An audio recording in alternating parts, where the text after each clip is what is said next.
wabarakatuh. Perkenalkan, nama saya RTS Hairul Najwa dengan NIM C1B025001 dari program studi manajemen kelas R005. Baik, di sini saya akan menjelaskan mengenai materi yaitu ekonomi mikro, ekonomi makro, dan perbedaan dari ekonomi tersebut serta contohnya. Baik, di sini saya akan menjelaskan mengenai ilmu ekonomi. Nah, ilmu ekonomi itu apa sih? Ilmu ekonomi adalah ilmu yang mempelajari tentang perilaku individu dalam memenuhi kebutuhannya yang tidak terbatas dengan sumber daya yang ada. Berdasarkan ruang lingkupnya, ilmu ekonomi terbagi menjadi dua, yaitu ekonomi mikro dan ekonomi makro. Untuk materi yang pertama yaitu mengenai ekonomi mikro.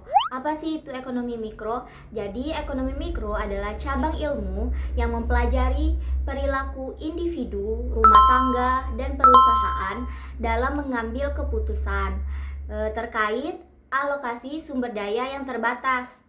Nah, fokusnya itu mencakup mekanisme pasar, penentuan harga barang, jasa, permintaan, penawaran, dan interaksi tingkat industri.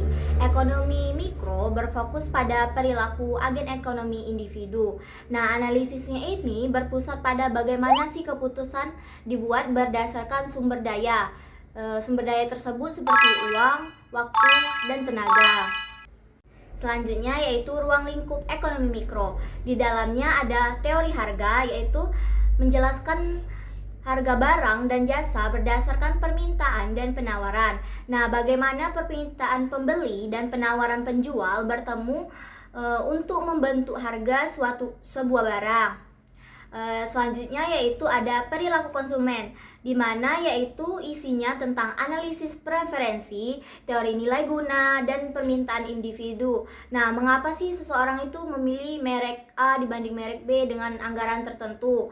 Nah, selanjutnya ada tentang perilaku konsumen. Nah, di mana isinya adalah analisis teori produksi, yaitu menjelaskan bagaimana perusahaan meminimalkan biaya untuk mendapatkan keuntungan yang maksimal. Terus ada biaya produksi dan penawaran.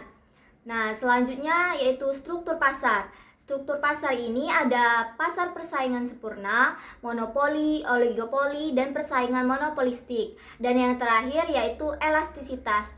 Elastisitas adalah mengukur sensitivitas jumlah barang yang diminta dan atau ditawarkan terhadap perubahan harga itu. Selanjutnya, apa sih tujuan utama ekonomi mikro ini? Tujuan utamanya yaitu menganalisis mekanisme pasar untuk menetapkan harga relatif barang dan jasa serta mengalokasikan sumber daya secara efisien. Nah, siapa saja pelaku ekonomi tersebut? Yaitu rumah tangga konsumen dan rumah tangga perusahaan atau bisa disebut RTP. Nah, hanya itu untuk materi ekonomi mikro. Selanjutnya yaitu kita akan menjelaskan apa sih itu ekonomi makro. Untuk materi yang kedua yaitu ekonomi makro. Ekonomi makro adalah cabang ilmu ekonomi yang mempelajari perilaku, kinerja, dan pengambilan keputusan secara keseluruhan seperti pertumbuhan ekonomi, inflasi, pengangguran, dan kebijakan pemerintah. Nah, fokus utamanya ini menganalisis variabel agregat untuk menjelaskan stabilitas harga dan mencapai pertumbuhan ekonomi yang berkelanjutan. Ruang lingkup ekonomi makro. Nah, ruang lingkup ekonomi makro mencakup permasalahan ekonomi nasional atau global. Nah, termasuk pendapatan nasional atau PDB, tingkat pengangguran, kebijakan fiskal atau pajak seperti pengeluaran negara, kebijakan moneter yaitu suku bunga atau uang yang beredar, dan perdagangan internasional. Perbedaan ekonomi mikro dan makro. Apa sih perbedaan ekonomi mikro dan makro? Nah, perbedaan utama ekonomi mikro dan makro itu terletak pada ruang lingkup analisisnya. Nah, di mana ekonomi mikro berfokus pada agen individual atau individu seperti konsumen dan perusahaan dalam skala kecil atau yang spesifik. Sedangkan ekonomi makro yaitu menganalisis kinerja perekonomian secara keseluruhan atau global, termasuk isu nasional seperti produk domestik bruto atau PDB, inflasi, dan pengangguran di mana dalam skala besar atau agregat.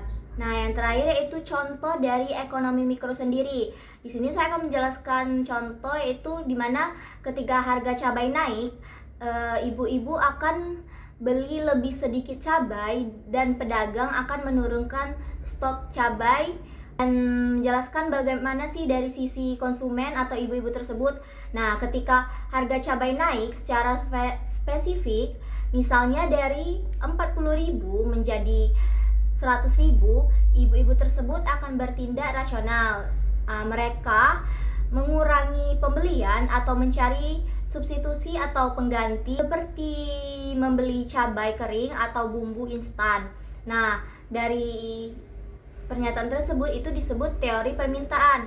Dari sisi produsen, yaitu sebagai pedagang, karena pedagang melihat pembelian berkurang, mereka tidak berani menyetok atau memperbanyak barang karena takut cabai membusuk dan rugi. Mereka menyesuaikan pasokan dengan minat pasar.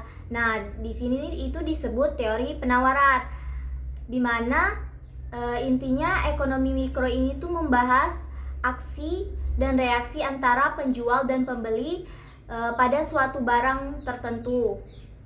Nah, dan yang terakhir itu contoh dari ekonomi makro. Contohnya inflasi tinggi. Nah, akibatnya itu harga barang akan naik semua. Lalu ketika harga barang naik akan membuat daya beli masyarakat turun dan membuat ekonomi menjadi melambat.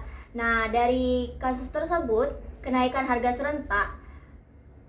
Jika dalam kasus mikro tadi hanya cabai yang naik, dalam inflasi itu harga beras, bensin, listrik, hingga tarif angkutan umum secara bersamaan daya beli menurun, yaitu karena semua barang naik tapi gaji masyarakat tetap.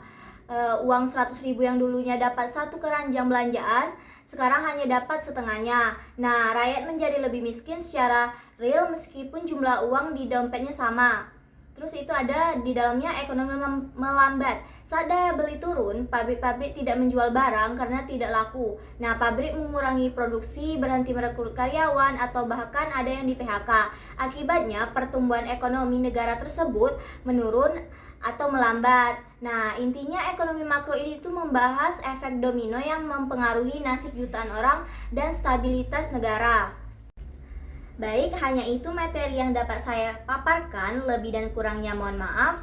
Semoga video tersebut mengenai materi ekonomi mikro dan makro dapat dipahami dan menjadi ilmu yang bermanfaat bagi kita semua. Wassalamualaikum warahmatullahi wabarakatuh.